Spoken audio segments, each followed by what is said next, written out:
almost every software vendor you can think of pitches to be running on the cloud, right? So it becomes pretty hard on how do you kind of evaluate a vendor, because everybody says they're running on the cloud. What does it mean? So two approaches. I mean, you can think of it as a black box, and you say, I don't care. It's running on the cloud. Big deal. I don't care about whatever is running inside. The challenge is, you as a business need to make sure that you're running 24/7. You have to make sure you're responsible for your availability. You're responsible for whatever you're using scales at the right time when you need it, right?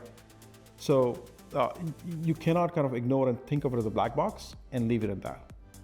You have to, unfortunately, go look inside the black box and make sure you're using the right technology.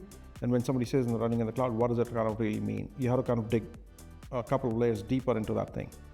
And if it's not a cloud native architecture, it will in general have a problem with scaling, because it's not, the architectures were designed before the cloud native architectures were not necessarily designed to auto scale. They're not designed to kind of like really deal with that kind of a surge in demand. A lot of businesses kind of run promotion. You have promotion at 9 o'clock, 9 to 12 p.m., and your volume can grow from 1x to 20x in those 3 hours. Can your software really handle that? Can the vendor handle some kind of a surge like that, right? Can it handle your 24/7 demand? What's the maintenance cycles? Does your software vendor take downtimes for maintenance? How often, right? That can become pretty critical for your business. So these are questions. Security is a pretty big aspect of it. How does your vendor kind of really handle security? What are the past incidents? What kind of SOC compliance you have? So those are kind of all the questions you need to ask. And then another thing is, and this is where most of the previous software, and I've built a lot of them in my past, have struggled with, is I mentioned every business has a unique need. And how does whatever you're buying handle your unique need? How do you extend the software?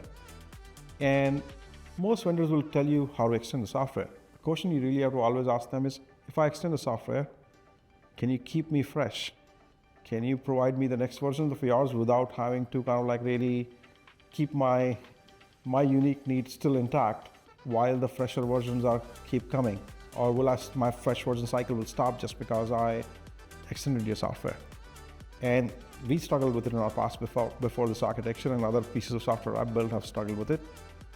And you need to kind of look into that, because it's highly unlikely that if you're dealing with supply chain commerce, you can just deal with the package software, which you don't have to kind of like really touch anywhere.